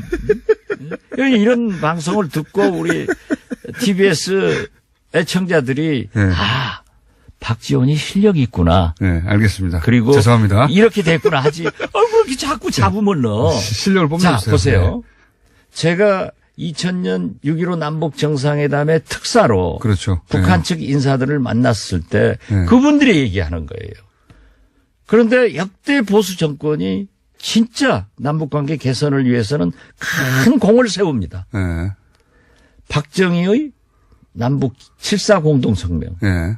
노태우의 남북 기본 합의서. 네. 이게 교과서입니다. 북한에 가면은. 네. 여기에 박근혜가 저희들의 알선으로 평양을 가서 김정일을 만납니다. 전용 기로 갔죠. 그렇죠. 네. 예. 그리고 MB도 네. 남북 정상회담을 추진했습니다. 네. 박근혜의 한반도 신뢰 프로세스에서는 비핵화의 전제 조건 빗장을 없애버렸습니다. 네. 그리고 더 좋은 것은 김영철하고 이 한국당, 바미당 그 정권에서 회담을 합니다. 네. 그리고 3년 전, 군사회담을 하죠. 예, 네. 3년 전 인천 아시안 게임 때 바미당, 한국당 국회의원들이 인공기 옆에 가서 우리는 하나다라고 북한 선수를 응원합니다. 폐막식 그리고 때도 가고요. 네. 그 제재 대상 인물인 황병서 정치총국장, 강경파인 최용해, 네. 김양건 이런 분들한테 악수하려고 뛰어다녔습니다. 폐막식 때 군복 입고 왔죠. 그리고 그렇죠. 그분들이. 예. 그렇게 남북 관계에 기여를 하신 분들이 왜 그때는 비행기로 오니까 활주로에 안 들어 넣어요? 왜 그때는 체포하지 않고 사살 안 시켰어요? 이제 하니까 천안함 얘기하면서 통일대로에 들어 눕고 네. 체포해라 사살해라 이런 것은 말이 안 된다. 그때는 옳았고 지금은 틀리냐. 어? 그래서 그걸 지적하는 거예요. 그래서 저는 이 김영철 이분들의 방남은 유엔 제재도 미국도 특히 문재인 정부와 트럼프 미국 정부 간에 굉장한 신뢰가 쌓여 있고 협력이 이루어진 결정판이다. 저는 그렇게 봅니다. 이제 알아들었겠어요? 잘 알아들었습니다. 그 정도는 알아야 돼요. 잘 알아들었고요. 그러면 경험으로 보시건데 직접 남북 관계를 최전선에서 조율하셨던 경험으로 보시건데 지금 잘 가고 있는 겁니까? 잘 가고 있습니다. 그렇습니까? 제가 이 방송에 나와서 그랬잖아요. 문재인 대통령이 평창 기차 속에서 미국 MBC 기자 인터뷰를 할 때 한미 군사훈련을 연기를 요청하겠다. 그러니까는 우리나라에서도 바글바글 끓고 미국에서도 바글바글 끓었어요. 그때 저는 한미 정부 간의 합의가 됐다. 그리고 지금 미국에서 저렇게 거부 반응을 내는 것은 북한을 압박하기 위해서 이루어진 건데 이번에는 아주 제대로 잘 협력을 해서 평창 동계올림픽을 강원도 동계올림픽으로 전락시키지 않고 평화올림픽으로 흑자까지 내는 대성공을 했다. 저는 그렇게 봅니다. 알겠습니다. 오늘 여기까지 해야 되겠습니다. 오늘은 여러 번 혼난 제가. 그런데 사실 한마디만 더 말씀드리지만은 지금 남북 정상회담을 앞두고 북한 특사를 파견하자 이런 얘기를 하고 있지 않습니까? 저는 어제 국회 대정부 질문에서 그런 얘기를 했어요. 그 전에 미국으로 미국 특사를 먼저 보내고 한미 정상회담을 해서 이번에 김영철과 김여정과 김영남과 대통령과 우리나라 정부 고위층 사이에 나눈 얘기를 우리 국민들한테 지금 밝히지를 못하고 있잖아요. 그렇죠. 상당한 얘기가 갔을 그렇겠죠. 거예요. 그 얘기를 트럼프 대통령에게 자세히 설명해서 그분이 결정할 수 있도록 하는 것이 순서다라고 했더니 언론에 보도 많이 되더라고요. 전문가들은 다 그런 얘기 하더라고요. 북한이 아니라 미국을 먼저 미국입니다. 미국을 보내야 된다. 그래서 미국의 한미 동맹과 한미 신뢰가 필요하고 어떤 의미에서 보면은 김정은 위원장도 문재인 대통령으로부터 트럼프 대통령의 음성을 듣고 싶어 하고 있습니다. 다시 말해서 북한핵은 북미 간의 문제이기 때문에 맞습니다. 그러한 것을 하는데 지금 현재 문재인 대통령께서 이번 굉장히 우리가 염려했잖아요. 처음에는. 그런데 그 평창 올림픽을 치르면서 잘했기 때문에 거기까지 가서 남북 정상회담을 하는 것이 좋다. 그리고 패럴림픽 이 기간이 평화의 기간이기 때문에 한미 군사훈련 문제 같은 것도 한번 북한도 열병식을 축소해서 그렇죠. 해줬기 때문에 우리도 한번 성의를 보일 필요가 있지 않느냐 이런 걸 제안했습니다. 알겠습니다. 남북 문제 전문가이시자 저를 항상 타박하시는 민주평상의 박지원 의원이었습니다. 감사합니다. 감사합니다. 네. 알려주마 오늘 박지원 대표님이 시간을 또 약 한 4분 정도 제 시간을 너무 뺏으시네요. 후루룩 드시고 가셨기 때문에 오늘 좀 빨리 하겠습니다. 안 그래도 짧아서 스피디하게 진행했는데 조금 더 스피디하게. 자, 그럼 거꾸로 제가 여쭤보는 걸로. 네, 알겠습니다. 자, 문재인 대통령은 지금 현재 숫자가 어떻습니까? 65.5입니다. 똑같네요. 그럼 조금 다르죠. 0.2%포인트 내렸습니다. 0.2%. 그걸 안 취급하는 것으로. 네, 하여튼 65%를 유지하고 있는데 주초하고 소위 이제 TK 민심을 움직일 수 있는 구형. 30년 구형. TK에 본 거지 않겠습니까? 그리고 여기. 그렇습니다. 촛불 집회 때도 사실 이 지역의 민심이, 가장 이제 우호적이었는데, 여기서 주초에 이런 일이 있었어요. 김영철 박람과. 그렇습니다. 그걸 자유한국당에서 크게 이슈화했죠. 그렇습니다. 크게 이슈한 게 한 번 있었고, 그런 다음에 또 이제, 여론 지형이 움직일 때가 이제 박근혜 전 대통령의 30년 구형이 있죠. 30년 구형. 물론 그걸 박수 치는 분들도 있고요. 굉장히 부당하다고 생각하는 분들이 있는데. 그렇죠? 요 두 사건으로 출렁출렁했을 것이다. 네네. 맞죠? 맞습니다. 제가 숫자부터 먼저 불러드리겠습니다. 그래서 문재인 대통령 65.5%이고요. 부정평가는 30.6%입니다. 좀 올랐습니다. 더불어민주당은 거의 비슷합니다. 0.1%포인트 오른 49.4%이고요. 자유한국당이 모처럼 20%를 넘었습니다. 20.3%입니다. 1%포인트 올랐고요. 바른미래당이 2주째 한 자릿수로 약세를 보이고 있습니다. 7.2%, 0.1%포인트 올랐지만 거의 비슷합니다. 정의당은 3주째 내림세를 보이고 있습니다. 0.7%포인트 하락해서 4.5%. 민주평화당은 조금 올랐어요. 0.4%포인트 올라서 3.4%. 호남 같은 경우는 민주평화당이 처음으로 10%선을 넘어섰습니다. 호남에서는 민주평화당의 존재감을 좀. 예, 민주당이 61.1%로 거의 다 가지고 가고 있고요. 네. 평화당이 11.4%, 바른미래당이 계속 약세를 보이고 있습니다. 4.7%입니다. 자, 보시면은. 바른미래당은 네. 더블 스코어로 평화민주당이 지고 있는. 네. 민주평화당이 참. 변화가 거의 없는데, 네. 역동적으로 변했습니다. 아까, 예. 지금 결과적인 평균치는 같은데. 같은데 역동적으로 변했습니다. 문재인 대통령은 64.8%가 지난주 금요일이었는데, 네. 월요일 날에 68.2%로 모처럼 만에 거의 70% 가까이 올랐어요. 네. 근데 어제 62.7%로 떨어졌습니다. 비슷한 현상이 네. 민주당에도 일어났습니다. 금요일 날에 지난주 금요일 47.5%로 기록했다가 51.3%로 월요일 날 올랐어요. 근데 수요일 날에 47.2% 상당폭이죠. 떨어졌습니다. 자유한국당 거꾸로겠네요. 맞습니다. 거꾸로입니다. 자유한국당은 지난주 금요일 날에 19.6%였어요. 근데 월요일 날에 18.9%였고 근데 어제 21.8%로 지금 일간입니다. 전부 올랐습니다. 완전 반대죠. 물론 요걸 평균 내면 거의 네. 비슷한데. 네. 평균 내면 비슷한데 지금 이제 기점으로 두 사건을 거론했는데 한 사건이 김영철 박람으로 맞습니다. 자유한국당이 통일대교에 가서 풍찬 노숙을 했죠. 맞습니다. 예.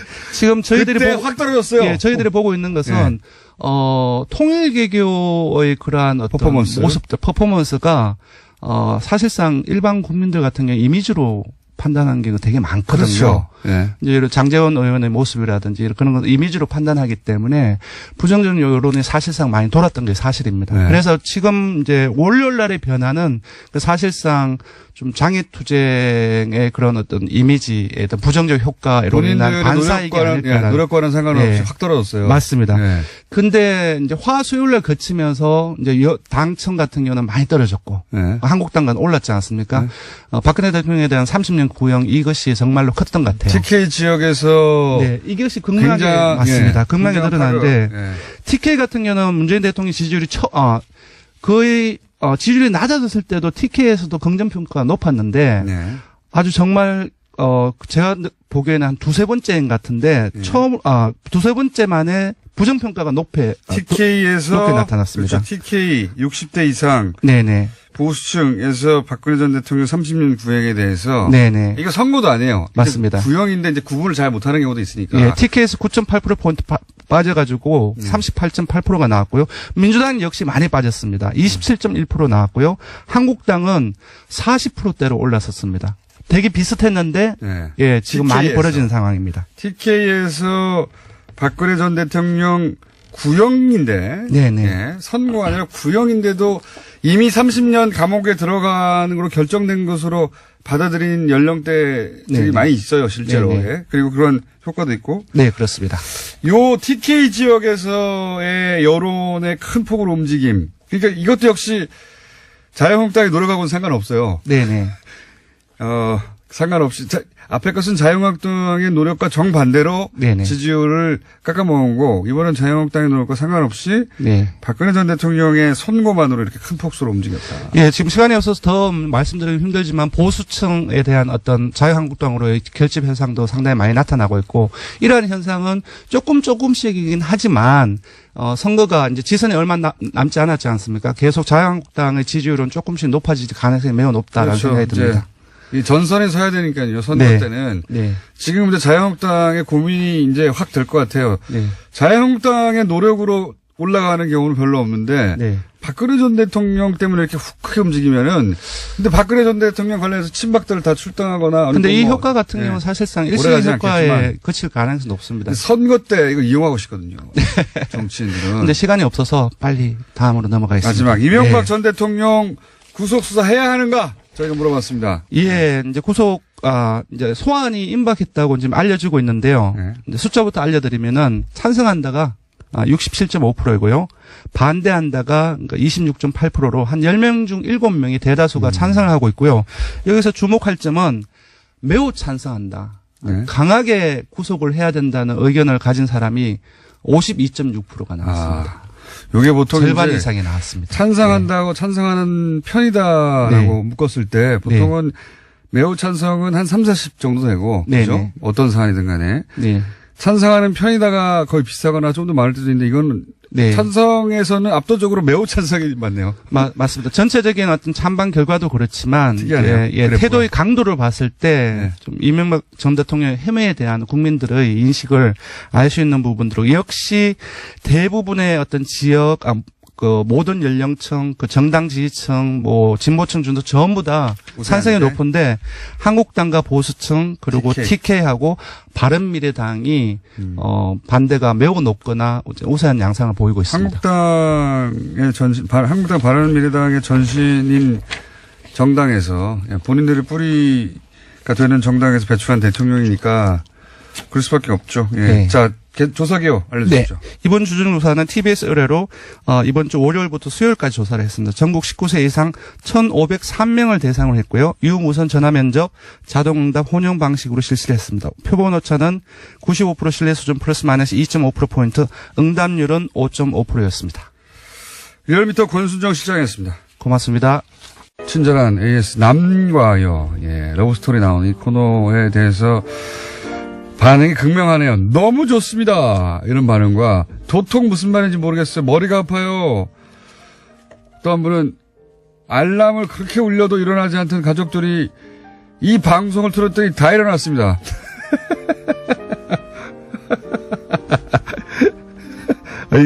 제일 재밌는 건 이거네요. 남과 여 연령 등급을 둬야 되겠습니다. 4살 난 저희 아이와 같이 듣는데 아이가 너무 무서워하네요. 내용과 상관없이 너무 무서워하는 거예요. 박지원 대표님에 대한 방송도 또 이런 식으로 갈리네요. 아니, 박지원 대표님을 차츰 사랑하게 되었네요. 이럴 수가. 박지원 대표님과 노회찬 대표님은 박빙. 또 한 분은 리얼미터를 더 듣고 싶습니다.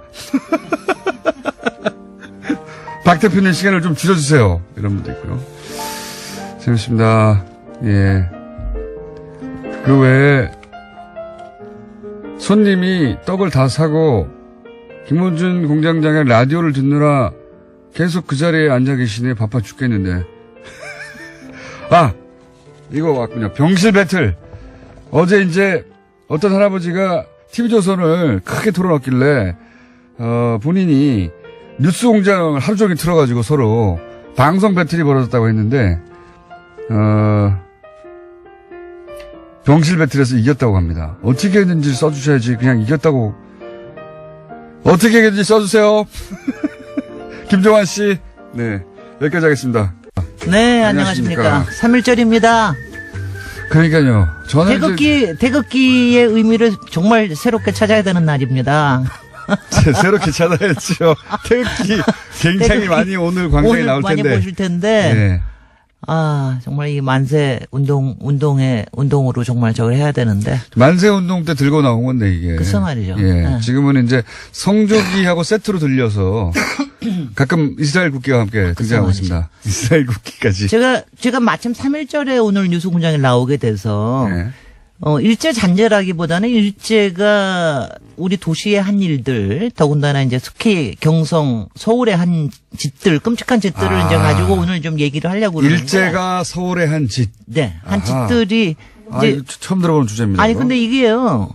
일제가 남긴 건물 이런 차원이 아니라 그런 차원이 아니라 한 도시에. 짓들에 왜냐하면 이게 말하자면은 도시라고 하는 게 얼마나 사람들의 마음을 움직이고 사로잡고 위협적이고 상징적일 수 있고 이념적일 그렇죠. 수 있다는 걸 완전히 드러내는 때가 사실 이 제국주의 때거든요. 그러니까 새로운 권력이 오면서 도시를 완전히 바꿔놓습니다. 그러니까 제가 이제 이게 상세히 얘기 뭐 상세히 얘기 드리기가 뭐 있는 시간이 되지도 않지만 그냥 몇 가지만 얘기 드리면 상징적으로 여러분들 아마 가장 잘 아실 건 조선 총독부 네. 건물이 없어진 걸 거예요. 그렇죠. 이제 광복 50주년 때 김영삼 대통령이 이제 허물었기 때문에 그거는 이제 왕궁에 대한 거를 왕궁에 앞에다 세운 거니까 왕궁을 막은 거죠. 왕궁을 완전히 저기를 한 거죠. 경복궁 앞에다가 일제가 건물 세워버린 거니까. 그런 거죠. 네. 그다음에 이제 서울역을 세운 거는 뭐 굉장히 좋은 것 같지만 이거는 완전히 식민지를 이제 그야말로 수탈하기 위한 그렇죠. 수단입니다. 전국에서 저기를 하고요. 전국에서 이제 물자를 실어와가지고. 그다음에 네. 그러면서 성벽을 완전히 허물어 버립니다. 네. 이거는 이제 그러면서 이때부터는 이제 모든 걸 근대화라는 이름으로 다 하지만 성벽을 다 허물어 버리고 그다음에는 원래 조선 시대 한양의 구조는 이렇게 도로가 이렇게 격자형이라는 게 없어요. 그러니까 이렇게 크게 육조거리, 그러니까 지금으로는 세종로하고 그다음에 운종가, 종로, 요것만 있고 나머지는 그냥 다 이렇게 거미줄처럼 퍼져 있는 거였는데 이외에다 격자를 다 해버립니다. 그러니까 충무로나 율곡로나 뭐 청계천로나 을지로 생기는 게 다 이때 생긴 거예요. 근데 이때 생기면서 이제 맥을 끊어버리죠. 가령 종묘하고 창덕궁을 이제 사이를 율곡로로 끊어버리라든가 이런 것들을 이제 끊어버리는데 의도적인 거네요. 네, 길을 내는 것도. 네, 그 중에서 이제 가장 끔찍한 짓은 남산입니다. 그러니까 이제 그때도 이제 왜냐하면 그때도 몇 개의 자기네들 거점 지역을 만들면 용산과 남산, 그다음에 전차로 연결된 전차 교회 지역이라고 하는 신촌, 또 노량진 쪽에 이런 쪽으로 해서 자기네 거점을 만드는데 남산은 사실은 별로 그렇게 조금 낮게 치던 데였어요. 근데 남산에다 무슨 짓을 하느냐. 신사를 세웁니다. 막 신궁이라는 거 하는 걸 세워요. 그리고 그래요? 1000계단을, 이거 봐. 이거 난 이럴 수가 없는 거야. 남산의 신사는 뭐 처음 듣는 얘기인데. 지금까지 하신 얘기는 대충 들었던 얘기인데. 그래서, 근데 이거를요, 1000개의 계단을 만들고 지금 사진으로만 봐도 압도적이에요. 그러니까 밑에서 이렇게 쭉 올라가는 걸 보면 위에 신궁이 안 보여요. 그리고 계단만 쫙 올라가고, 일본식의 도리라는 거 있잖아요. 그러니까 문에 세워놓는 거. 네네네. 그게 앞에 거대한 게 서 있고 계단만 쫙 보이는 엄청난 공간이에요. 그리고 거기에 한국 사람들은 다 가서 거기에 가서 참배를 하죠. 특히 태평양 전쟁 때는 몇백만이 거기에 가가지고 참배를 합니다. 이게 정신교육의 수단입니다. 몰랐습니다, 그거는. 그러니까 이런 게 정신과 그다음에 권리와 그다음에 수탈과 이런 것들이 다 맞물려서 도시를 만든 게 일제 때예요. 근데 이제 그 중에서도 사실은 제가 뭐 여러 가지를 더 얘기를 했지만 제가 사실 제일 끔찍해 했었던 거는 뭐냐면은 이제 도로만 격자형으로 만든 게 아니라 나중에 무슨 짓을 하냐면 여기에다가 방사상 도로를 만들려고 그래요. 서울을 방사상 도시로 만들려고 하는 계획을 38년도에 세웁니다. 그게 뭐냐면 진해를 좀 아실 텐데 진해가 일제가 만든 도시인데 거기에 보면은 방사상으로 돼 있거든요. 그게 말하자면 그때 당시에 베르사유라든가 이런 데서 방사상이면 아주 근사해 보이고 이런 건데 그 계획을 완전히 세워놔요. 그 도면을 보시면 놀랍습니다. 그냥 완전히 잘라가지고 인사동을 완전히 가로질러가지고 큰 도로 만들고 거기다 그다음에 광장 만들고 이게 다행스러운 건 뭐냐면은 그 다음에 태평양 전쟁이 일어나서 자기네들이 더 이상 여기다 돈을 쏟아부을 수가 없으니까 이게 취소가 됐어요. 취소가 됨으로 해서 그나마 서울의 권력이 그나마 남아있는 겁니다. 그러니까 이게 자기네들이 일제가 이렇게 공부를 하다 보면은 일제는 자기네들이 근대화에 뭐 기여한 바가 있고 이런 소리들을 하지만 주장을 하죠. 도시를 착취를 하면서 도시의 정신을 마비시키고 시민들의 정신을 그야말로 자기네들 세뇌시키고 이러면서 구조를 이게 공간의 힘이라는 게 그런 힘이라는 게 엄청나게 크다. 근데 제가 이제 그 이후의 얘기를 다 알 수는 없고 오늘 이제 딱 두 가지만 제기를 할게 뭐 시간이 얼마 안 남았으니까 오늘 남산 신궁에 대해서도 전혀 그런 거 몰랐다 이런 얘기 하니까 이런 거거든요. 네. 그러니까 오늘 작가가 써주는데도 내가 끔찍한 짓들이니까 몇 가지만 얘기해 주세요. 근데 작가가 맨 마지막에 이 얘기를 하는 거예요. 우리는 왜 이런 역사를 잘 모를까? 이게 저는 굉장히 중요한 거라고 하는 생각을 해요. 왜냐하면 지금도 사실은 근데 그 일제 덕분에 우리가 근대화됐다고 하는 주장들이 최고 수준의 학자들이 하고 있으니까요. 글쎄 말이죠. 근데 그 서울대학교에 있는 사람들이. 근데 이제 김영삼 대통령이 그때 역사 바로 세우기 하면서 그때 당시에 광복 50주년 하면서는 상당히 좀 이제 이런 얘기들이 좀 됐는데 사실은 이런 게 일상적으로 배워야 됩니다. 더구나 이 작가는 건축가 나온 사람이에요. 근데 그런 거 하나도 몰라요. 안 배우는 거예요. 그렇죠. 그러니까 이런 거 어릴 때부터 배워야 됩니다. 맞아요. 네. 배워야 돼요. 그거 하나 하고요. 그다음 네. 두 번째는 그러니까 공간이라는 게 참 흥미로운 게 흔적이 남아 있지를 않으면 기억이 다시 새롭게 나올 수가 없어요. 그러니까 이게 참 저거든요. 그런 잔재는 없어야 되지만 기억을 하게 만드는 게 굉장히 중요한 일이에요. 이런 일을 이게 굉장히 지혜롭게 해야 되는 일이거든요. 저는 오늘 3.1절 행사가 서대문 형무소 앞에서 이제 처음으로 5개 행사가 있는데 서대문 형무소는 바로 그거거든요. 아픔이 있지만 거기를 다시 기억으로 만든 그게 잔재 아닙니까? 그냥 없애버려야 될지도 모르지만 그렇게 하는 방식을 어떻게 만들어야 되느냐. 이게 굉장히 중요한 일입니다. 공간의 의식을 만들어내죠. 네. 그래서 일정 정도. 그걸 잔재라고만 얘기하지 말고 역사의 흔적과 기록의 기억. 이것들을 실제로 공간이 있어야지 우리가 이렇게 말하자면 이제 자꾸 얘기를 하게 됩니다. 일제는 그걸 하려고 한 거죠. 그럼요. 일제는 공간을 걔네들은 통해서 통해가지고 완전히 지배하려고 들었고. 공간을 본인들 뜻대로 만들어서 우리 의식을 지배하려고 했는데 네. 우리는 그걸 지나고 나서 네. 이 공간이 의식에 영향을 미치는 것에 대해서 무심하거나 모르거나 가르치지 않고 지나가 버린 그래서 거죠. 말이죠. 네, 그래서 이제 그런 부분들에 대해서 제가 좀 이제 오늘 마침 3.1절이니까 저도 이거를 공부하고 연구하면서 굉장히 많은 자료들을 이제 보게 요새는 이제 많은 자료들이 좀 나와 있어요. 학술적으로는 이제 굉장히 많이 연구가 되어 있는데 이거를 대중의 기억, 우리가 이제 정말 다 같이 집합적으로 시민으로서 기억하는 이런 것들은 앞으로 굉장히 필요할 것 같습니다. 그런 집단 지역 굉장히 중요한데 그건 학교에서부터 가르쳐야 되거든요. 그럼요. 어릴 때부터. 어릴 때부터 가르쳐야 됩니다. 그래서 자연스럽게 네. 우리나라 사람들이 독도는 우리 땅이라고 배운 이후로부터 그냥 자연스럽잖아요, 모든 게. 그렇습니다. 네. 그렇게 자연스럽게 습득해야 될 기본 지식이다. 그런 거를 이제 좀 적극적으로 하십시다. 네. 남산 신사 말고 또 있나요? 혹시 충격적으로 알게 되면은 사람들이 그랬어? 그래서는 아까 뭐 제가 얘기한 도시계획은 도면 뭐 저희는 뭐 전문 분야에서는 굉장히 충격적인 거거든요. 아, 도면. 그다음에 세운상가 같은 것도 일제 때문에 만들어진 그래요? 거거든요. 일제 때 세운상가? 그때 그거 태평양 전쟁 동안에 시간이 다 됐습니다. 다음 주에 하겠습니다. 김진애 박사님이었습니다.